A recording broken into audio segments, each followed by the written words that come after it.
Good evening, everyone, and welcome to another edition of Let's Talk About It. This is Susan Johnson, and I'm here with my co-host, Dennis O'Brien, and we got a great guest for you tonight, don't we, Dennis? Yeah, we got a really great guest. We always have great guests, but we have an especially great guest tonight. Yes, we do. We have our mayor, Tom DeVivo. Welcome to the show, Tom. Well, thank you. I'm happy to be back here. It's always exciting to be on Let's Talk About It with Susan Johnson. The premier and who's show the other on guy there? WILI. Next But, Judge O'Brien? Judge Dennis O'Brien. Judge O'Brien. Yeah. But really, it's a pleasure to be here talking about the great things that happen in Wyndham and our state. You do so much for our state. It's and amazing. you do so much for our town, and working with you is really a tremendous honor. Working with the people here in town government has been fabulous because we all work together very well, and I'm very, very appreciative of all the work. You do so much, Tom, for the town. Working with everybody in the town is just important. You get what's going on, and that's a very important thing in a mayor. Well, thank you. I try and keep my nose to the grindstone, pay attention to what's happening.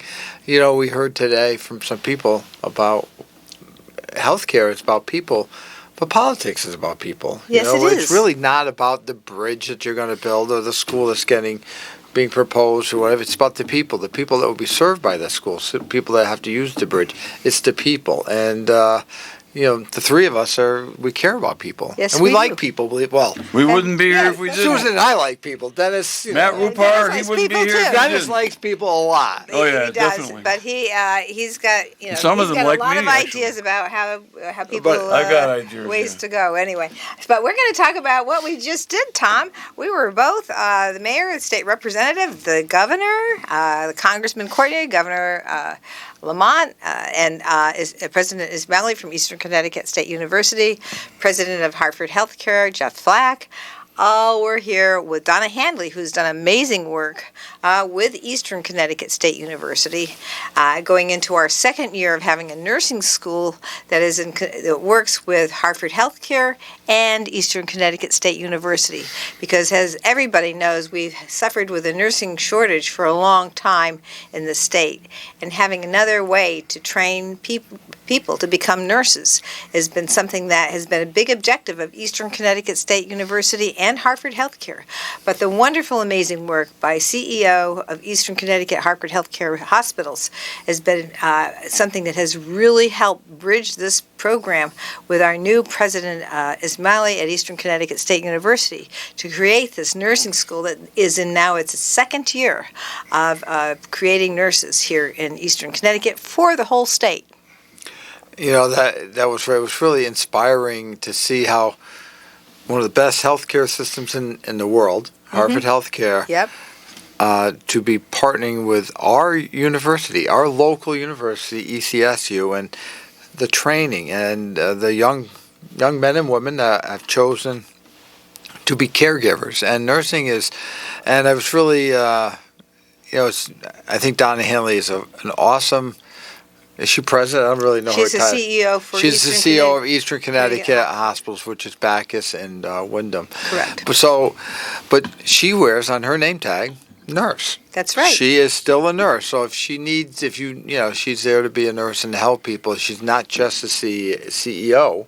She's not the big boss at Harvard Healthcare. She's a nurse, and she wears that proudly, and it's very impressive. Just one little quick thing on that, and then Dennis. But the fact of the matter is, of the studies that I have done on healthcare access and the different ways that they hire people to be the CEOs.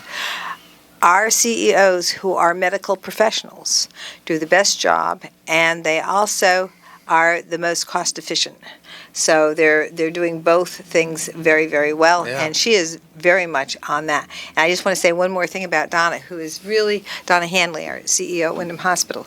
She has done amazing work in this area by creating this nursing school with Eastern Connecticut State University, but she's also done amazing work creating something called the Bridge Program for all the people, all the women that have babies in this area, and to have follow-up visits from professionals just to see how mom's doing, see how the baby's doing, because a lot of the problems with pregnancy and delivery occur after the person leaves the hospital.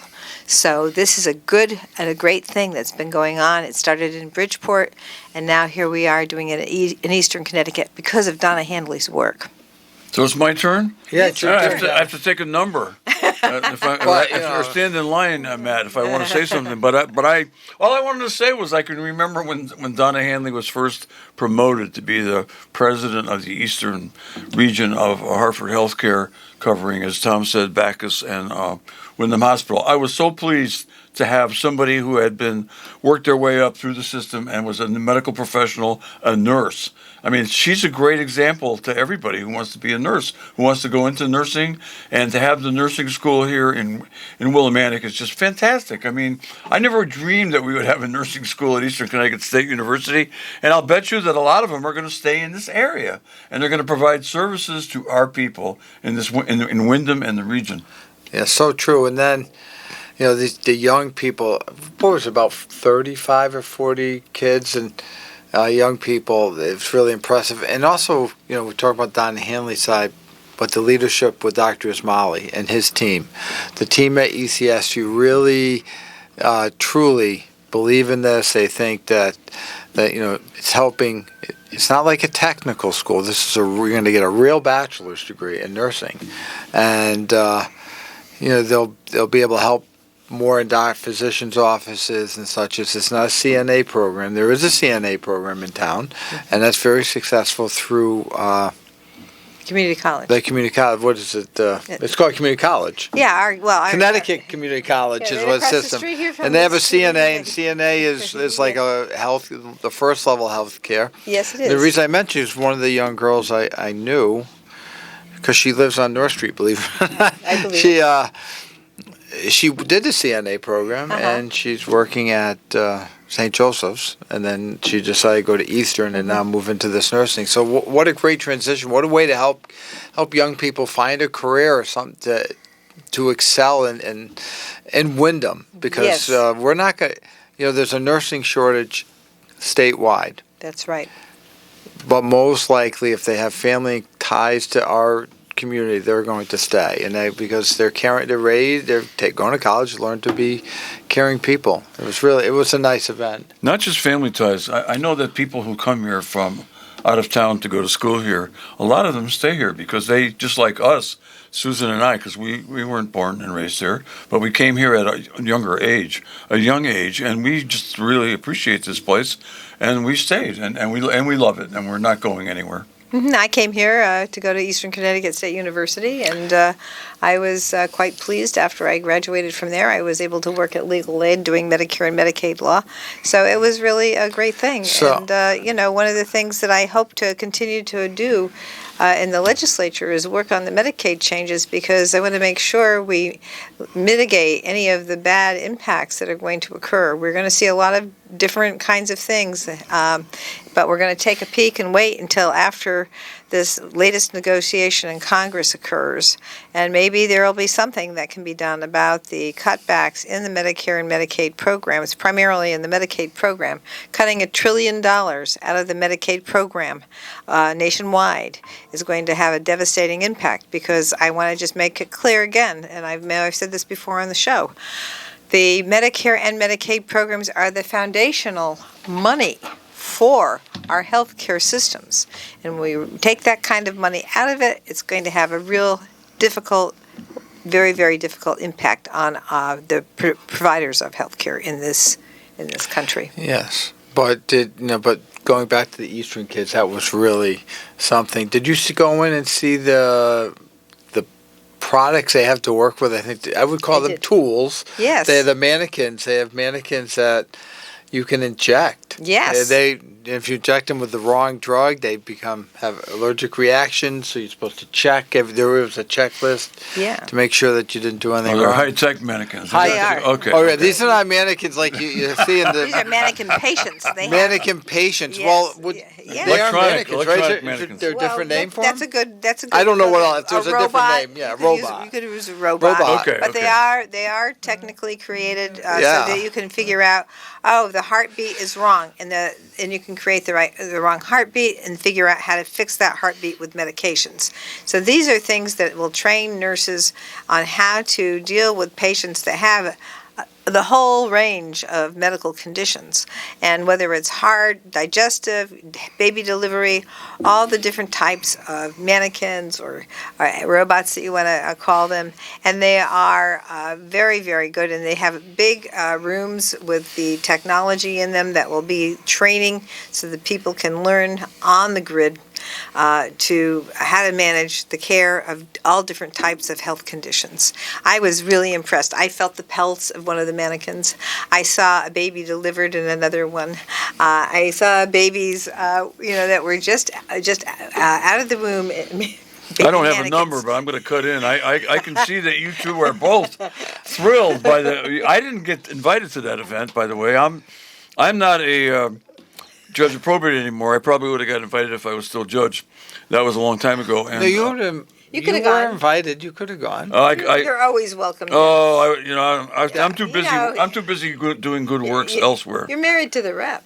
Yeah. Oh, okay. And I'm friendly with the mayor. Okay. No, You're a neighbor. I'm also, by the way, I am the vice president of the Willimantic Taxing District Board of Directors, and we do an awful lot with the Willimantic Police and Fire. And I just want to thank Tom DeVivo as mayor because we went through real difficult times this past year. We lost our town manager who moved on. We lost our chief of police, and we lost our fire chief. And you all did and we had input on the fire and police chief replacements, but. I would say that you led the way, Tom, and you. I mean, I work with the fire chief, Chief Silva of the police, and the fire chief, and they do a remarkable job. I mean, it's incredible. We are so lucky to have the leadership that we have in our town and in our public safety organizations, and a lot of it has to do with the leadership that you provide, Tom, as mayor to the town council. Well, let me just add one thing to that. They also provide health care because they are one of the highest ranking ambulance providers in the state. They do a great job with the ambulance. Do a great job, but I would like to remind people to vote next Tuesday, maybe in the second half. But in our budget, we provide educational training for all departments, and I have been a big supporter. We have had council members and board of finance people that say, why this isn't worth it, it's too expensive.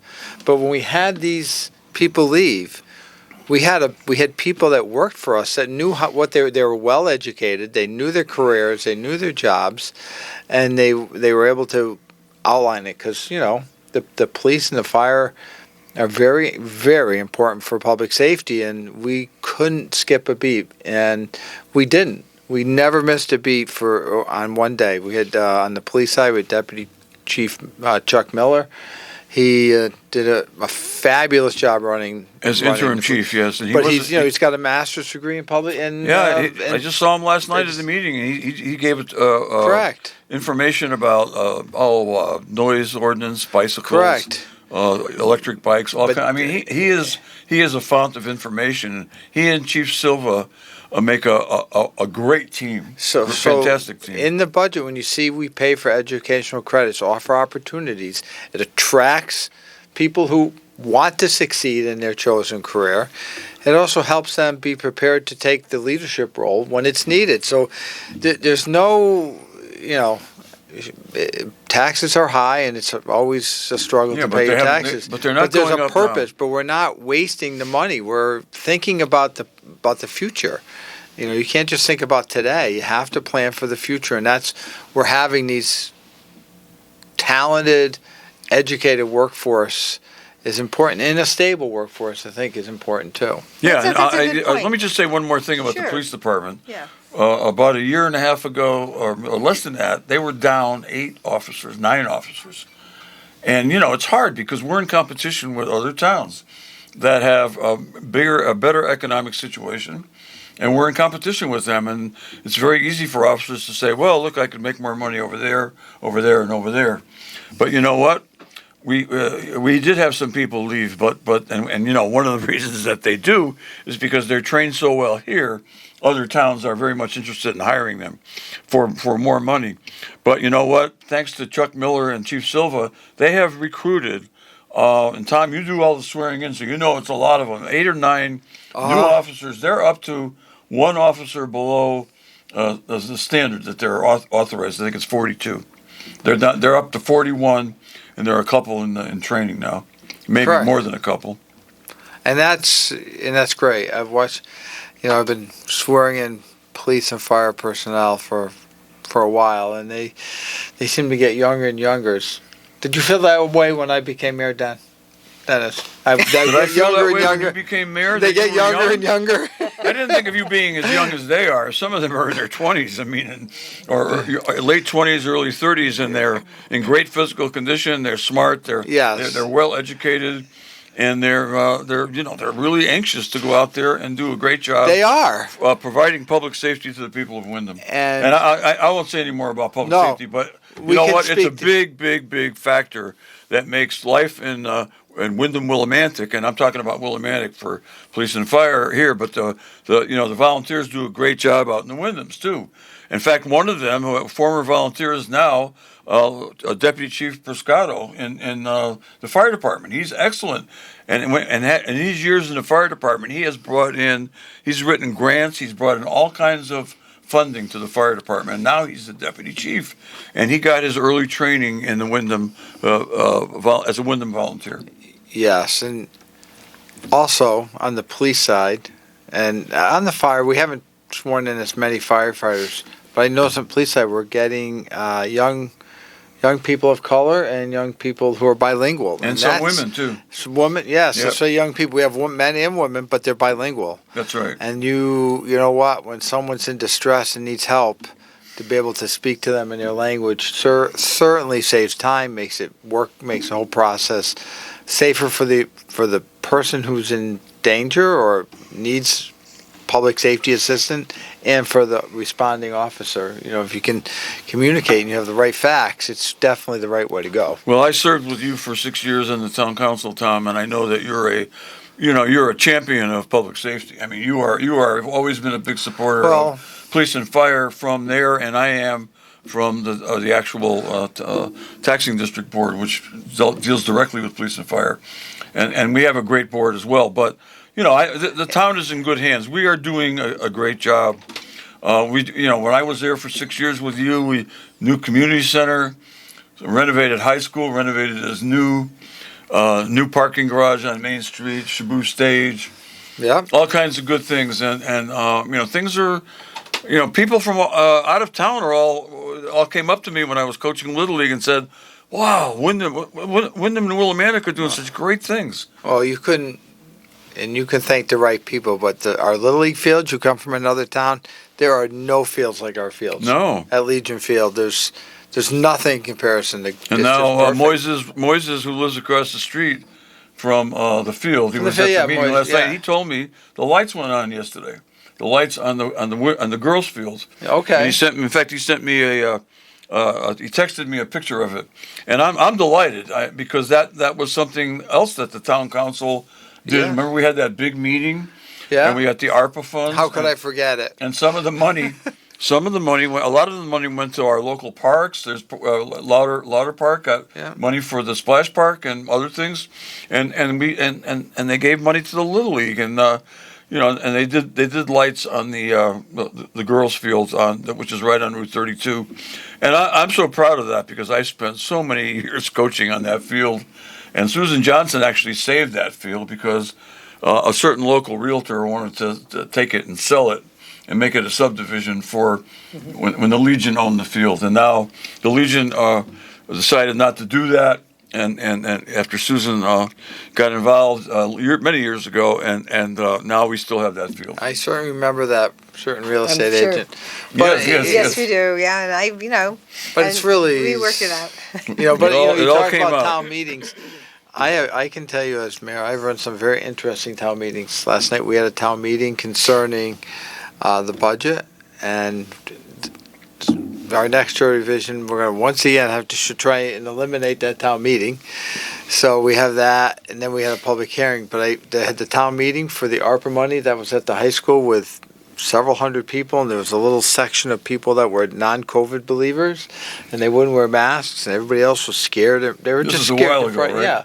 Well, that's when we did the money for the lights. Oh, yeah, that's right. We did the money for the lights. I was there wearing a mask. You wore a mask, Yep. but there were people that were afraid of this small cohort of people. And I'm up on stage trying to keep And you're running the meeting. Trying to keep peace because, these people had the right to not be there. believe. That's right. To be there. That's right. And these other people were understandably frightened of them. Well, we're a town of great diversity. We not only have Yes. diversity of ethnicity, we also have diversity of opinion. And we Welcome all to respect, America. We respect everybody's opinion. I do. Yeah. You know what? It takes two opinions Well, to make a good sometimes project. you get ideas from people that you wouldn't expect them from, and it happens to me all the time. Well, let me just say, I think an argument on different ways of discussing issues and analyzing them is a nice way to go, because I think that you learn from having those arguments, and it's really, educational. Plus, when you do it in a real civil way, even though you have strong feelings about a particular issue, it really conveys, what your essence is on the argument, and then the other person can do the same thing. So I think it's really important to have those arguments and have them in a civil manner. And this is Susan Johnson. I'm here with Come on, with my Susan. co-host, Dennis O'Brien, who's giving me the signal and is making me laugh. And our very special guest, our mayor, Tom DeVivo. We will be right back after these messages. Hey, Dennis O'Brien here. I am the co-host. I'm so lucky to be the co-host for so many years now. About 25. Not me. You were on longer than me. I joined you later on. Mm-hmm. But anyway, because I was running for judge of probate at the time and I couldn't be on the show. So you had to do it with Alan Giordano, which is quite an interesting Talk situation. about a noisy. I've got some tapes. I've got some tapes from that time. Yeah, we were. And little audio tapes, and we should listen to You some should of see them. the guest that was in the middle. Their eyes would be popping out after Alan and I would go. Oh, back yeah, and yeah, they forth. were Are they cassette tapes? Yeah. This is a long time ago. That's just going to show you how long we've been on. Yeah. Cassette tapes. I'm surprised you didn't record it on vinyl. Well, no, it wasn't quite that long. No, if I could have, I would have recorded on a 78 record. The kind that would break Yeah, but you if can. you dropped it. Anyway, Anyway, this is Dennis O'Brien. I'm back on the air, and we're lucky. We've got Tom DeVivo, our mayor, the mayor of Wyndham, and he's on the show. And wow, I served with him for 6 years on the town council, and he was always busy, always doing something on some building committee, doing this, doing that. Building committee for the brand new, not brand new anymore, but it's very successful. School. What's that? Barrow School. The Barrow School, yeah, but also you were the building committee for the Nat Jog Roof. Nat Jog Roof and the community The center. Wyndham High School roof, the community center, the All right, goes on and on. My next Nobody project- ever wants me on the building committee because I don't know anything about building. We have to do something with the footbridge. That's my next building project. We're going to build a school. That's a given. We need this new consolidated school. We're voting on it on November 4th. I think that's a big plus. That's for the our same community. day we're voting on the candidates. Correct. But I really think if folks read all the facts about where the school district's moving, what attracts families. I mean, I live 2 blocks away from where I grew up, and I don't see the children, the families living in that neighborhood. I mean, we live near each other. You don't see loads and loads of children. So what will help bring them back? Newer facilities.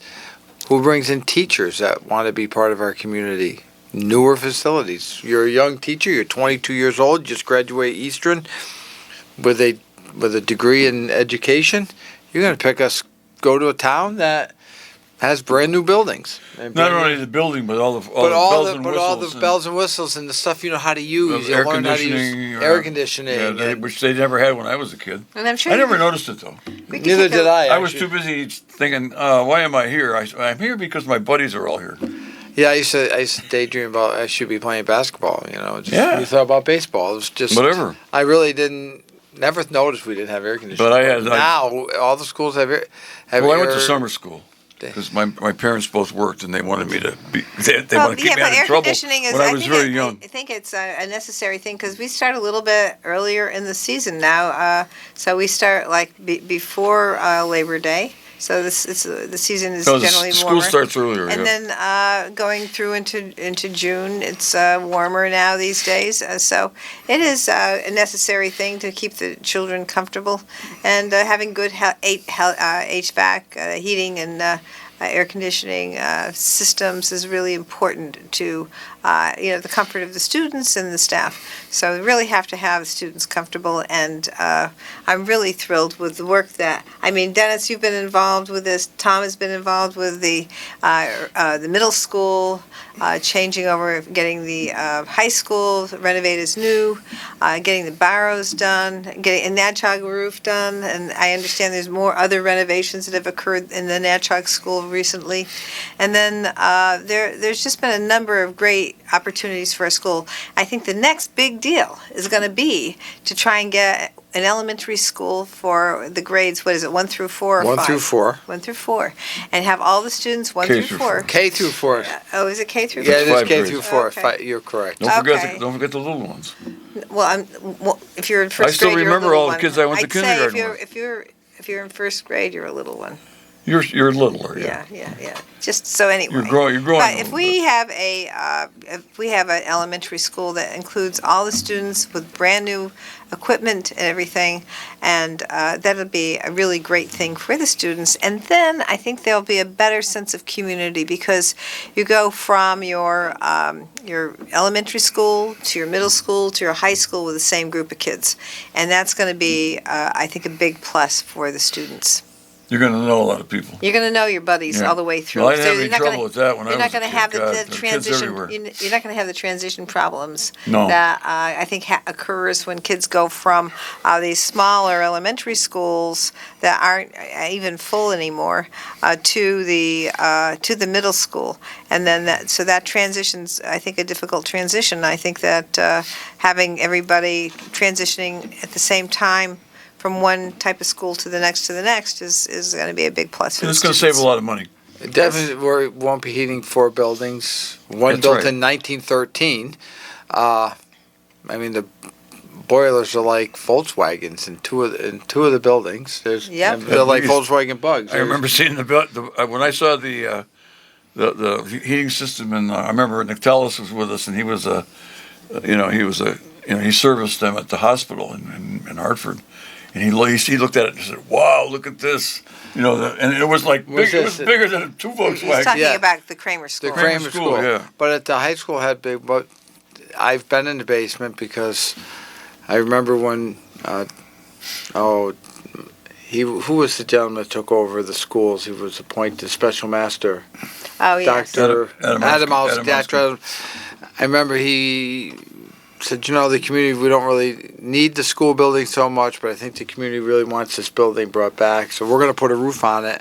And a couple of times it was in his office saying we should have a peaked roof because the flat roof just has been problematic for the past 30 years. And having this peaked metal roof on it, we have a 100-year roof on that building today, but the boiler, that building is old. I mean, it is Yeah. old. Let me just say, I want to say that when we did the middle school, we had a situation where I was terrified that another flat roof building would be put in. But the design of the building that we have at the middle school is a peaked roof. Very nice. And I was very, very thrilled to see that, because Yep. flat roofs don't work in New England. I'm just saying. Well, you need it because you get stow, Well- and it sits on there, and it's not the same as Florida. And to think that you could save the money by having a flat roof, it was just not a very good idea. So I'm not an architect, and but I do know that I would never buy a house with a flat roof, and I would never want to have a building that I owned with a flat roof. I'd want to see peaked roofs so the snow can slide off. All right. Well, you should know that they don't really make flat roofs flat anymore. They're 2 to 1, 2 inches to 1 foot. So you go up 2 inches to 1 foot every foot out. Mm-hmm. They're still look flat, Yeah, but they're still not as flat. they're not as See, flat. this is why our mayor is on all the building committees. He Well, knows I didn't- buildings. You, but I you learned know this too. stuff. I learned And you've that. learned a lot, That's too. what You we have did at the experience. community centers. I learned that. So, but but building is when you build municipal infrastructure, you're building your community, and that's Yes, important. that's right. It's important. We are such a good community with great people, and we're poor. We don't have a lot of money. Right. There's a lot- We are a struggling community, Yeah. Dennis. I mean, We are, yeah. We're a distressed municipality. We're distressed. We have a lot of people. They don't always understand about finances, and that's some of the things too. I think that I've tried to bring to town hall. Jim Rivers taught me about it. I was willing to learn from him, and he has. There were some challenges there, but also with Chris Johnson. Chris Johnson has his issues, but he definitely certainly knows how to get us bonding. We just bonded $11.4 million to 2.75. That's a good price. 2.75. You can't. That's great. better than Glastonbury got the same day. Well, we're doing very well. We wouldn't have gotten that without the good management of our existing leadership. It's all about how we show about our support for our budgets and where we've been. Yeah. You borrowed a lower interest rate, it saves you money, and that's a simple thing. You want to buy a car, it's 5%. Interest payments are higher than if they're 3%. The payments are so. We do need to keep our. Well, and borrowing is what we do when you buy your first home. I mean, that's how you get things. You borrow and you try to get as low an interest rate as you can, and we do very well at that. Yeah, and we're we've done a great job with all these projects we did in the 6 years that you and I were together on the town council. These projects are all great projects, and we wouldn't have them without bonding. And we also got a lot of support from the state, an awful lot of support from the state, especially for Wyndham High School. Yes. Amazing. That was and it's amazing. all because of this young lady right here, Sue Johnson. It's a miracle. Thank you very much. Talk about that. 804. Maine. Tinson. Yeah, go ahead. Yeah. So one thing I'd like to talk about is, we call it the Tinson lot. Those have been a long time. Willamette Camera and Video used to be there. Remember that? I do, Yes. I remember Mike. I used to play basketball with Mike Wenglowski. Yeah, Mike Wenglowski, right from Lebanon. He's a great guy. Nice guy. Played good basketball Nice guy. player too. I did not know that. I played at the Y with him every noon hour. Not every noon hour. But they were there. It was the Tinson restaurant was there. Then they had a fire in the back, and the building was demolished. Well, that was 30 years ago when 31 years ago when they had the fire. So today we have a developer that has come to town. He has a job working for someone else, but he's starting off in his own development project. He does development for a lending institution, and he's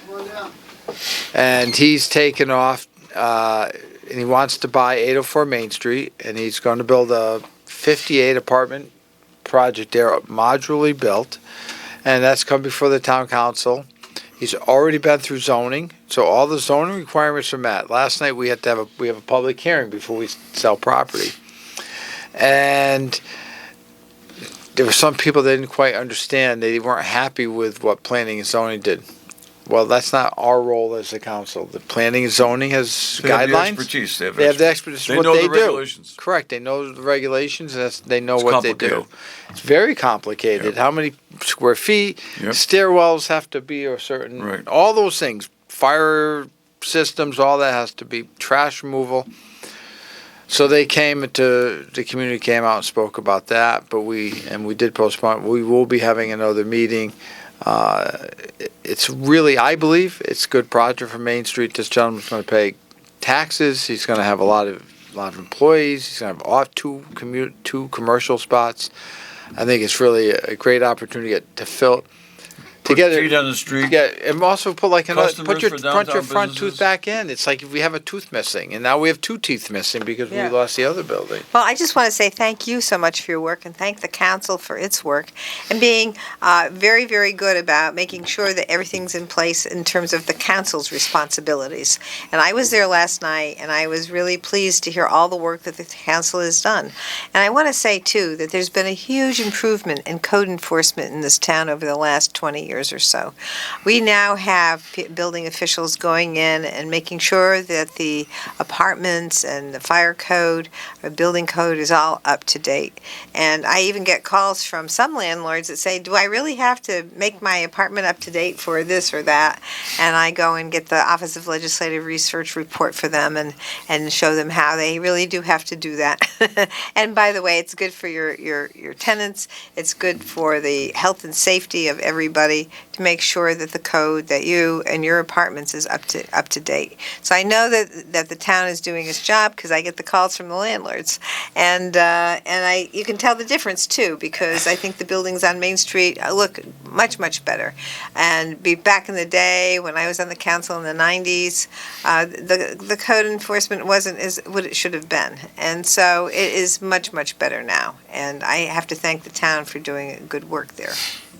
Well, thank you for that. But it's the town staff, not the town. The town council has shown some leadership by saying this is what we want over the past 15 years. You set the policy. We set the policy, but we also fund it too. You can't just do this other money. That's right. Through the Board of Finance, and then the taxpayers approve it because they do want to see that. They want to see things get better. But you get the phone calls. I also get the phone calls because it's hard when someone has an apartment that's not up to code and it's dangerous. Right. And the town comes in and says, we have to fix it. You have to fix it.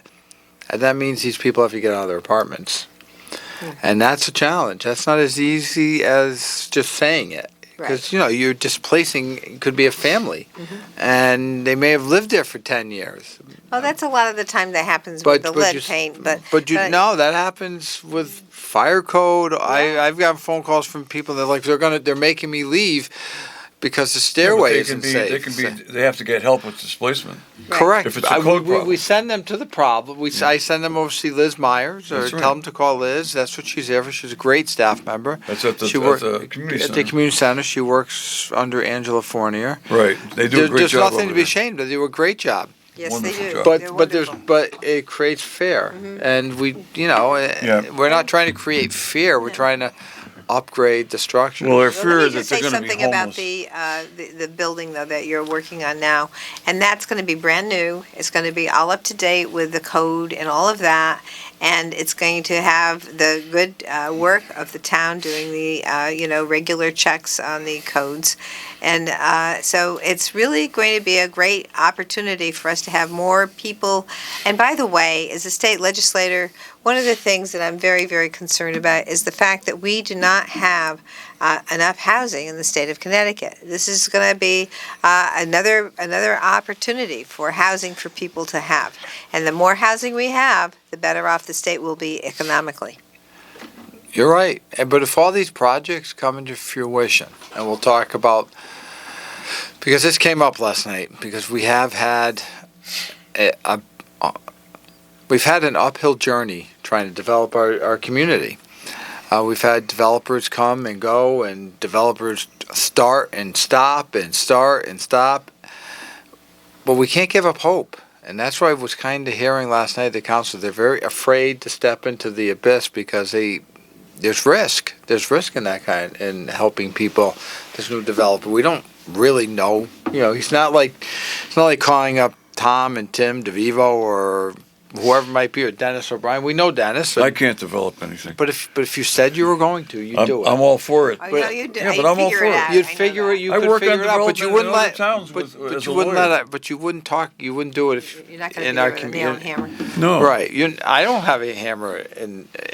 Well, I have a hammer, but Well, so do I. But you're doing your best to try to ensure that. But the point is, all these projects take risk, and I mean, let's talk about when we think about it. What we've known about, we had the old days. You had Mary Lou Williams, from the redevelopment. Betty Lou Williams. Yeah, Betty Lou Williams from the redevelopment. You're going way back now. Yes, but then we came in. We had Frog Prince.